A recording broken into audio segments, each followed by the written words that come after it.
Mabuhay igsuon! Kini si Sir Fred Casyon, ang imong online recovery coach para sa kani nga sesyon. Kanunay hinumdumi, likayi ang droga ug mahala ang kaugalingon, aron hayag ang imong kaugmaon.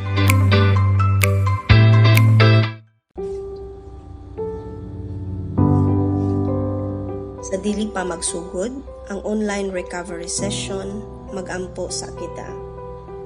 Pagampo sa kalinaw. Labang makagagahom, hatagi ako og lawom nga kalinaw ug kahapsay sa hunahuna sa pagdawat sa mga butang nga dili nako mausab ug kaisog sa pag-usab sa mahimo kong mausab ug ang kaalam sa pag-ila sa kalainan sa duha. Amen.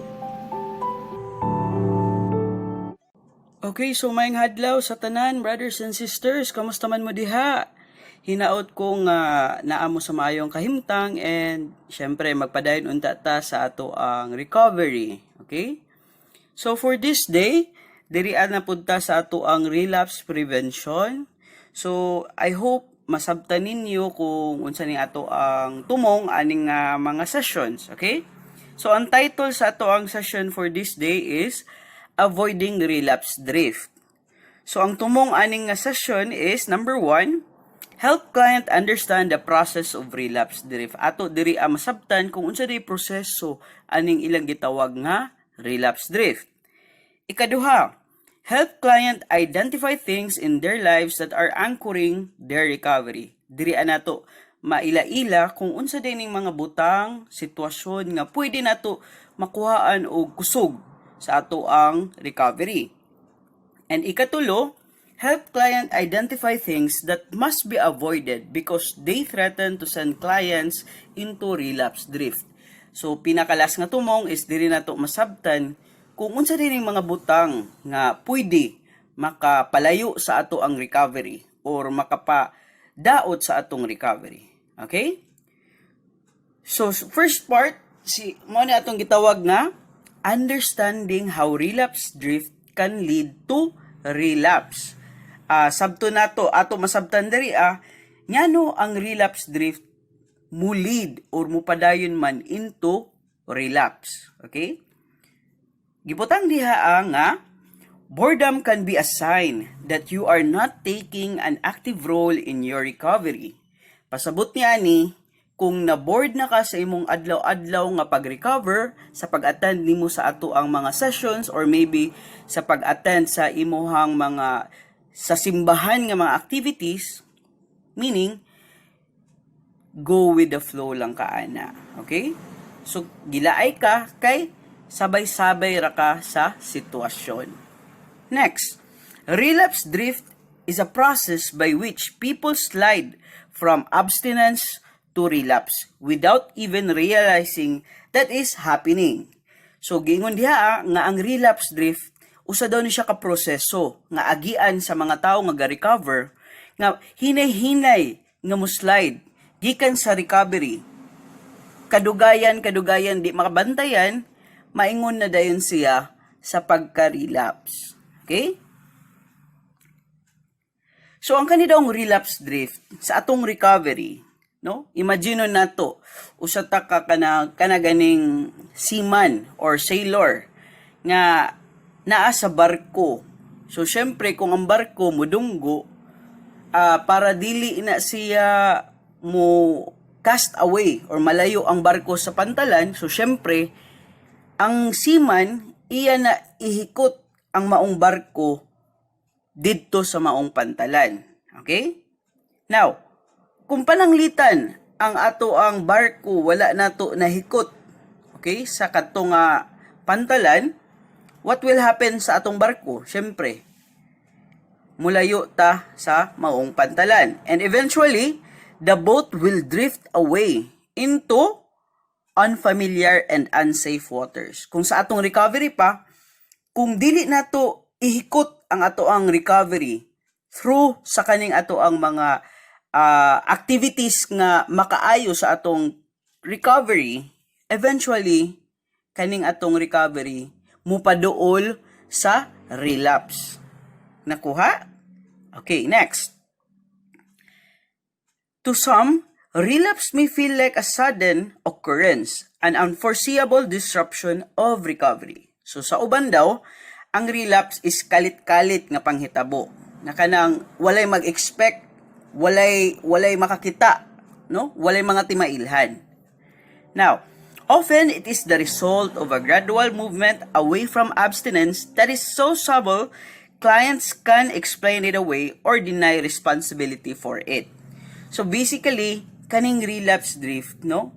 Ang tao day nga ga-recover, kung magpasagad lang ni siya, eventually, masinati niya gradually ang mga symptoms aning pag-relapse, no? Sa sobra kagagmay aning nga mga simptomas, usahay dili na niya mamatikdan nga okay, mao na din nga mga simptomas, mao na din nga mga timailhan, and kadugay nasayra na lang niya iyang kaugalingon, naa na din siya sa pagka-relapse. Okay, next. You need to be vigilant for signs of relapse. So, unsa daw ning mga signs nga atong bantayan nga paingon na ta, naghinay na ta padulong sa pagka-relapse. So, nagibutang diha addictive behaviors. So, sir, unsa din ang addictive behavior, sir? So, ang addictive behaviors, example ni ani is kanang pananglitan. Kung sa una, dili ka mamakak, and kung pananglitan, nag-anam-anam na kagpamakak, masking ginagmay lang, kana, usa na siya ka signs of relapse drift. Okay? Or addictive behavior. Another is kanang simple lang, kanang dili pag-uli sa mga sukli nga atong ihatag sa ato ang ginikanan or maybe sa atong mga partners. Okay? So that is addictive behaviors. Addictive behaviors or morning mga kinaiya nga pangit nga pwede makahatag og timailhan sa atoa. Makahatag og signal sa atong kaugalingon nga uy, dili naman ni insakto. Okay? Next. Understanding the importance of mooring lines. Okay? So sabto nato unsa day ning importansya or unsa pud day ning mooring lines nga ilang gitawag. Okay? People who are successful in recovery find ways to remain abstinent. Katudang mga tao nga medyo taod-taod na sa recovery and straight na sila, medyo successful na sila sa ilang recovery, usually makakita sila mga pamaagi or methods para makalikay sa mga butang nga pwede maka-relapse sa iya or posible maka-trigger sa ilaha. Okay? So they always find ways. Kung sa bangko pa, we find ways. Okay? Para makabuhat og butang and para maka-avoid sa mga butang nga pwede maka-trigger niya. Okay? So kung kita, tinud-anay ta sa atong recovery, mangita gitag way para makapadayon ta sa recovery and syempre malikay ta sa mga posibilidad nga mga triggers and hopefully malayo ta sa droga. Next. Identifying these recovery supporting behaviors and checking to make sure they are in place also are essential to maintain abstinence. Okay? So, kinahanglan daw nato ma-identify ang recovery supporting behaviors. So, unsa daw ining recovery supporting behaviors? Basically, mao ning ilang gitawag nga mooring lines. Kung sa ato ang kinabuhi karon, mao ni ang mga butang nga ginakuhaan nato og kusog para ma-maintain ta sa atong recovery.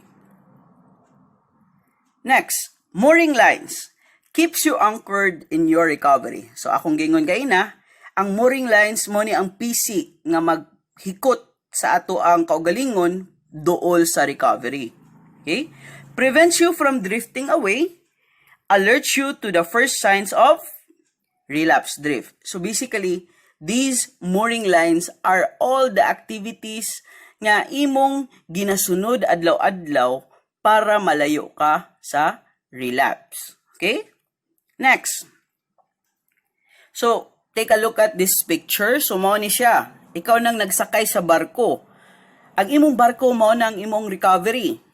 Now, ang kanang PC nga nasa ilawom, nakaangkla sa sahog sa dagat, mao na ang imong gitawag na mooring lines. Example niya na is, eating healthy, fun activities, rest and exercise, meetings, therapy. So muning mga activities ang maghikot sa imuha para dili ka malayo sa imong recovery. Okay? Sample lang to siya. You need to examine your recovery process and identify your mooring lines. So kinahanglan daw, imo eksamino na pod utro ang imong pamograma, ang imong tumong nya nung naakadiri sa ato ang programa. Nya nung gusto ka mo recover. And syempre, pangitaon nimo, ilailahon nimo ang imong mga mooring lines or katong activities nga makasuporta sa imong recoveries. You need to list down and monitor the things, behavior, and activities that are anchoring to your recovery. So, syempre, ato na ilista and ato i-monitor. So, nga nung ilista man, syempre, ilista na to para dili malimtan and dili basta-basta mabago. Okay? And para easy na lang po sa ato pag-monitor. Next, these activities or behaviors are the ropes that hold recovery in place and prevents relapse drift from happening without being noticed. So, muna to akong giingon. Kining relapse, o kaning mooring lines, these are the lines, the ropes that will hold your recovery and keep you away, layo ka sa relapse. So, relapse drift and mooring lines. Let's talk about relapse drift and mooring lines and unsay connection niya. Okay? Relapse drift occurs when you start skipping, missing your change, supporting activities. So, ang relapse drift mahitabo daw kung pananglitan katong imong na-identify nga mga supportive activities or katong mooring lines is imo nang ginahinay nagkaligtaan or kalimtan or wala nimo nabuhat. Okay? It is usually starts in a seemingly harmless manner. Usually daw, magsugod siya sa kanang ginagmay nga pwede rin wala kayo bili nga mga butang. Example, so pananglitan sa buntag, imbis going ka sa trabaho, no? Imbis nga kanang mamahaw ka, mumataon ta kag sayo, mamahaw og insakto, pero kay late naman ka, muinom na lang kag kape, and syempre magdali-dali na. Pag-abot sa opisina, kay syempre late naman, so todo kayod. Eventually, wala kakabantay sa oras, uy, late naman di ay. So, pag uli ni mo sa imong balay, syempre, kay since gikapoy man ka sa imong trabaho, imbis ang imong routine nga kanang mangadji or mag-devotional ka or maybe mag-grocery, kay since gikapoy na ka sa imong trabaho, mo nang matulog and magpahulay na lang. Okay? So, example lang na. It breaks two mooring lines sa kaning example. Number 1, kaning pagkaon og insakto. Ang ikaduha nga pag-break sa atong mooring lines is, syempre, ang katong atong devotional or prayer every afternoon or maybe every night. Okay? So, muna siya. Monitoring lines and monitoring mooring lines. Next. To monitor their mooring lines, clients need to, number 1, para ma-monitor daw nato ang atong mooring lines, kinahanglan, syempre, pangitaon sa nato, ilailahon sa nato, unsa ni atong mga mooring lines. Ikaduha, ilista nato. Ikatulo, kinahanglan sa paglista, pag-identify sa atong mooring lines, dapat specific. Okay? Nganong specific man, para walay daghang rason para dili ra pud ta maglibog. Okay? Sa gingon nga specific, nagiibutang diha SMART, no? Sir, unsa nang SMART? Kanang S stands for specific, M stands for measurable, A stands for attainable, R is what we call relevant or realistic, pwede, and T, time-bounded. So, kanaunta na atong i-consider sa paglista sa mga mooring lines, kay para mahimong specific ni sila. Next. So, example, ang mooring lines nga akong gilista is exercise. Specific ba na? Dili. Syempre, dili. Nay mas specific ana. Ride bike for at least 30 minutes 4 times a week. Specific? Dili. Syempre, specific. Another example, talk to a friend. Medyo malabo kang kinsa ko makigstorya. Unsa kadugay. Example lang, Talk on the phone with Luisa once a week. So, specific? Dili. Yes, specific. Sir, kinahanglan ba igana ka specific? Yes, kinahanglan igana. Para dali ra nimo matuman and para dali ra nato makita kung kani nga mga mooring lines is wala ba na buhat. Okay? Next. Avoid going to bar. Is this specific or not? Yes, dili. So, example sa specific is, not to go near to MIOPs or spin 360 or Woodstock. Pwede gani, butang nimo. Not to go near to MIOPs or spin 360 or Woodstock every Friday or every weekend. Kana, much more specific. Another example, avoiding old drugging friends. Medyo malabo, kinsa ni sila. General ra kay nga term ning drugging friends. Specify na to para mas sayon. Not to communicate and avoid Mark, Jonathan, and Edwin, considering that kani nga mga tao is morning kadtong mga tao nga maka-trigger sa akua. Okay? Next. The goal is to have a list of activities or behaviors whose presence or absence you can note. So, mo na to. Ang goal sa kadtong nga listahan is para mailhan nato unsa ni nga mga activities or behaviors nga dapat naa or dapat wala or likayan. Okay? Detailed concrete listings gives you better indication of whatever your mooring lines are secured. So, mo to, the more specific, the more better. Okay? Maintaining recovery. Sa maintaining recovery, okay, hangyoon ako ang tanan nga palihog ko og kuha sa inyo mga ballpen og papel. And I hope sa kani nga gamay nga activity matuman nato and hopefully masubmit nato sa ato ang mga case managers pohon. Okay? So let's do this.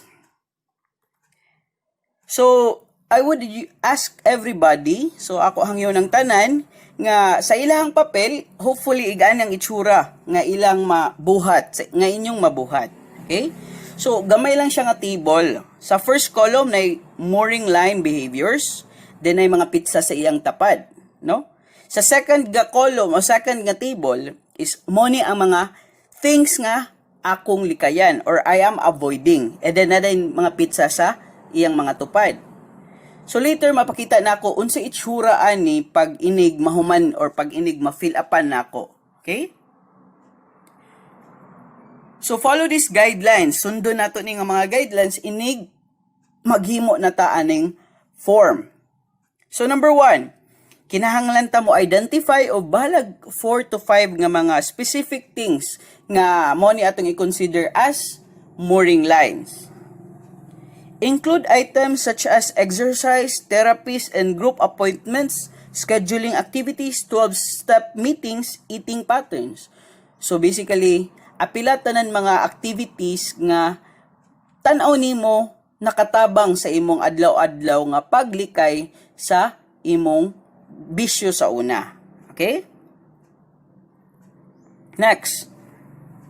Do not list attitudes. They are not easy to measure as behaviors. Sir, say pasabot ani attitude. So, kanang mga attitudes towards activities. Say for example, kinahanglan malipayon ko karong adlaw or kinahanglan dili ko masuko ana nga activity. So kung attitudes ang ato ang ilista, basically lisod kayo siya i-measure. Kay pananglitan, dali ra nimo makaligtaan ang attitudes. Dali ra nimo malimtan ang imong emotions ana nga mga sitwasyon. And possibly, dali ra pud ma-influence na nga mga activities or kana nga mga attitudes. Okay? Next, note specific people or places that are known triggers and need to be avoided during recovery. So mo to, include, i-appeal ang mga lugar, tao, or mga butang nga pwede nimo mahimong triggers. Okay? Next, okay. So, take a look at this picture. So, mo ni siya ang example sa katong mooring lines nako. So, gibutang diha So, talk to my sponsor every day or talk to my case manager or sa akong misis baka ha. Okay? Another is, mag-attend ko og meeting, NA meeting or OPS session katulo sa isa ka semana. Another example is dapat makauli ko sa before 9 or maybe 9, then hopefully makatulog na ko by 11 every night. Kumbaga mo na ni ang ako ang schedule adlaw-adlaw. Another is go to outpatient therapy group meetings each week. So example lang na Then do at least 2 sober social fun outings with a friend of family members each week. So kani siya depende na sa imuha, no? So kung nahimo na nimo ni nga form, every week imo na checkan kung nabuhat ba na nimo. Ug kung pananglitan pagkasunod semana nabuhat gyapon nimo, checkan gyapon na nimo. Pero kung pananglitan wala na nimo nabuhat, masking kas-alang, meaning wala nimo na kompleto ang tibok semana nimo nga routine, imo nang exam. Then base sa kaning nga form pa lang, diri nimo makita nga na may mga activities nga akong anam-anam nga nakaligtaan. Na may mga mooring lines nga anam-anam na akong nalimtan og buhat. So sa kani pa lang makita na nimo, sa form pa lang makita na nimo nga medyo wala na nako natuman akong mga mooring lines and medyo nagkaanam-anam na ko kalayo sa akong recovery. Tama? Okay. So sa kani pa lang matagaan na tag signal nga dapat badungon na ako akong kagalingon. Dapat mas mag-effort pa ko kay wala na nako natuman ni nga mga mooring lines. Okay? Klaro? Next. So kani basically kato lang ning things nga I should avoid. Okay? Mga butang nga dapat nako likayan. So mo ni siya apila diri ang mga lugar, tao or mga things nga activities nga pwede maka-relapse sa ako Next. You should complete your mooring lines recovery chart weekly. So, kada semana, place a check mark next to each mooring line that you know is secure and record the date. When 2 or more items cannot be checked, it means that relapse drift is happening. Kung 2 or more items na daw ang X mark sa imuhang chart or sa imuhang form, pasabot niya na nahitabo na ang gitawag nilang relapse drift. Nagkaanam-anam naghitabo ang relapse drift. Next. Okay, na warning sign. Okay? Sometimes events interfere with your mooring lines. Emergencies and illness cannot be controlled. The mooring lines disappear. So, naaday mga emergencies or mga eventualities panghitabo sa kinabuhi nga mo'y hinungdan nga nung dili nato mabuhat ang ato ang mga mooring lines, no? So, many people relapse during these times. Nga naman, syempre, ang katong activities nga supposedly imong sundon, wa na natuman. Tungod kay, na ay sakto nga rason nga nung dili nimo tumanon. Okay? So, that's why, kinahanglan nato in-mind atong kagalingon nga hala, nasakit man day ko ron. Okay, di na ako matuman ang akong mooring lines. Paningkamutan na ako nga inig maayo ko, mubalik ko, mo-resume ko sa akong activities para dili ko mag-relapse drift. Okay? Okay. I would like to end this session sa kaning saying before we go away sa ato ang mga activities for this day. No? The first step towards getting somewhere is to decide that you are not going to stay where you are. Pasabot yan ang first step, pinakaunang lakang para padung sa kanang ato ang mga pangandoy is kanang mo decide na ta nga dili ko gusto nga magpabilin kong drug addict. Dili ko gusto nga magpabilin ani nga pangit nga sitwasyon. That's the first step. Deciding nga dili ka gusto magpabilin ana nga sitwasyon para maka-step ka forward sa imong recovery. Okay? So I hope na naamoy na sabtan ani nga session nato, and unta na kung naamoy na sabtan, i-practice nato adlaw-adlaw, and hopefully ma-share pud nato sa atong family or maybe sa atong mga co-workers or maybe pud kauban nato nga mga recovering drug dependents. Okay? So hopefully, daghan mo nakatunan karon and salamat sa pagpaminaw and padayon sa imong recovery. God bless you.